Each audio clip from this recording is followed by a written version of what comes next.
Today we're going to work through the problem and the new niche that I'm going into and focusing on healthcare analytics. And we're going to focus on what is the problem I'm specifically solving?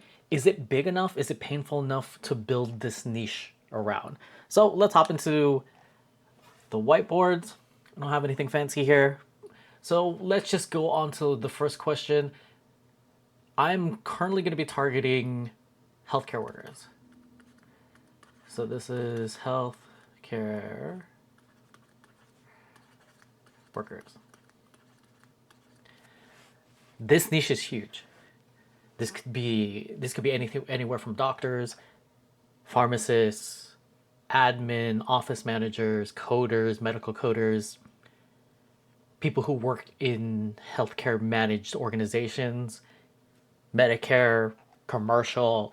It's a lot of people. So I got a little overwhelmed trying to figure out who I'm honing it in on, because when you go into a specific niche business, you're trying to focus on who is that main segment that you can solve for, and like what is the value that I give to them, and is the pain enough that they will want this, or am I building something that nobody wants?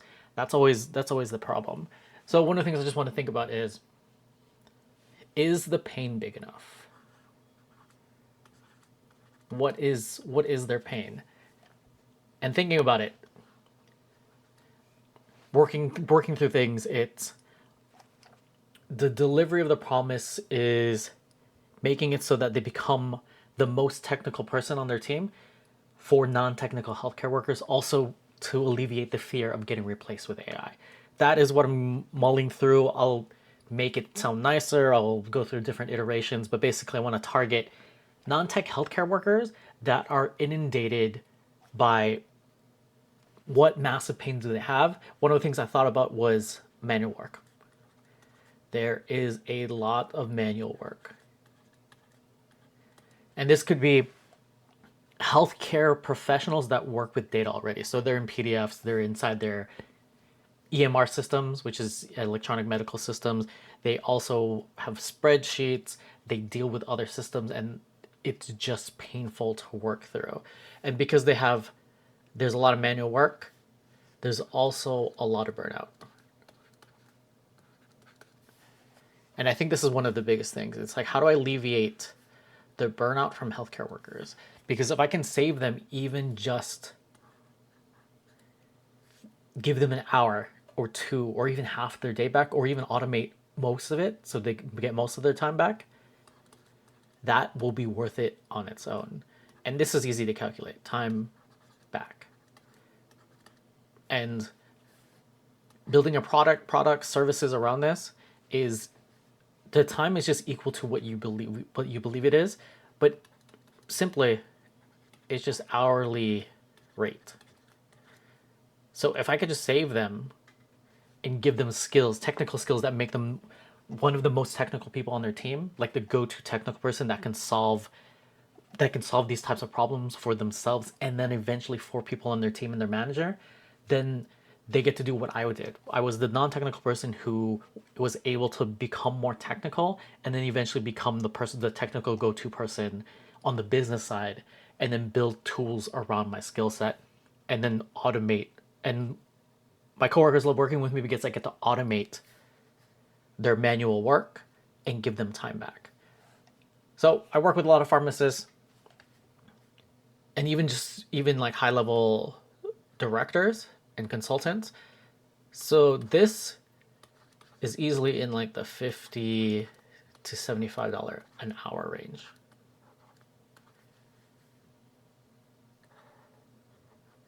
Because they're inundated with work, and if I can save them time and teach them these technical skills, it makes it significantly easier. Also, I get to teach Excel and I get to teach Access.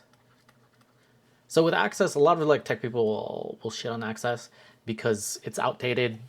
But in the healthcare system, there's a lot of legacy systems. There's a lot of IT infrastructure that we can't get around.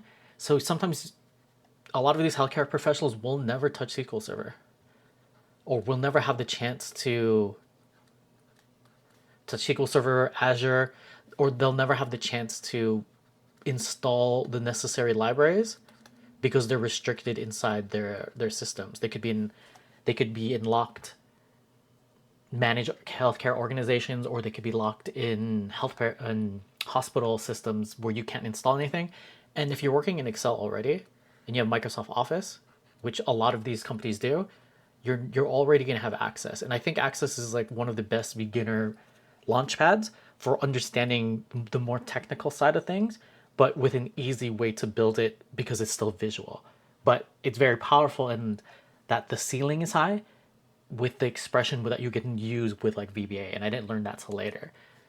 And I have so much experience building in Excel and Access for like the last 10 years that I can serve this niche quickly and right away.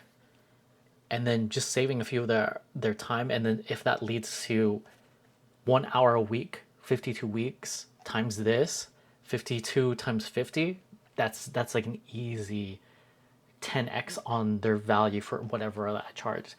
So that's just what I'm working through and what I was thinking about. That they're drowning in manual work. That's like the immediate need.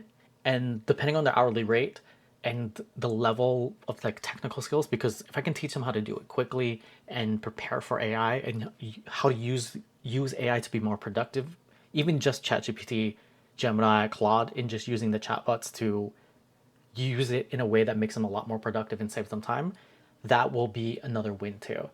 Because a lot of people in general are scared. That is another pain point. They're scared of AI. But I think AI is a massive opportunity. Because then it makes it so that non-technical people can catch up to technical people. And they can become technical. So that's what I'm working through. And that's what I've been thinking about. So I think this is the right way to go. We're going to see, and I'm going to test with the channel to see if this is the best way to go. So wish me luck. If you want to join the Accelerator program, I'll leave a link in the description below. So join that, and yeah, we'll see. I'm going to test with content, test with everything else, and then we'll see if this gets me further along than I think. And if not, we'll just readjust, and I'll report back on the next video. All right, I'm going to go back. I'm going to go grind and work. See you in the next video.